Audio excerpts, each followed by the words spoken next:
all that Louisville likes to do pre-snap with their offense, trying to deceive your defensive players' eyes. What are the keys to avoid getting caught up in all that? And then secondly, Shaun Crawford, is he more safety than cornerback this week? Do you have Clarence Lewis in a position to play more than he did last week?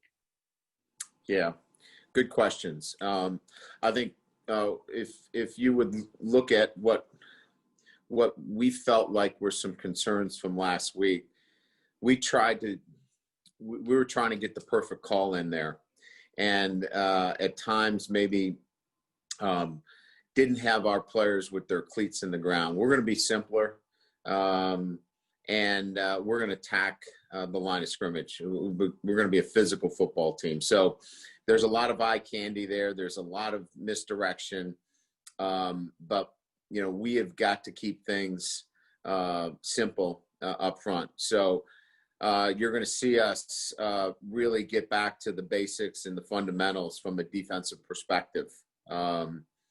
As it relates to Shaun Crawford, he's going to be playing at the safety position. We feel like that's where he can best help our football team. Although he did a really solid job for us at corner, he'll be playing the safety position. And Clarence Lewis is in the rotation, and he will be playing an active role against Louisville on Saturday. Facing a 3-4 defense these days is a bit of a 1-week challenge when they're not facing short fields and sudden change. Where does Louisville's defense kind of succeed with that scheme?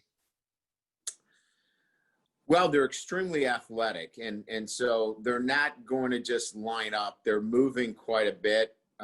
So it's the ability to, stay engaged and stay covered up, if you will. And sometimes that's difficult. They tend to overload the box. They're going to commit extra players to the line of scrimmage. So you've got to be able to push the ball down the field. They're very athletic. They're not the biggest defense that we'll see this year, but they are extremely athletic and they move around. And again, it's one of those things where you have got to be able to cover them up. And quite frankly, there were times last year we didn't do a very good job of getting hats on hats. They had some free hits on our backs, and that's got to get better this weekend. And it's been a point of emphasis in our preparation this week.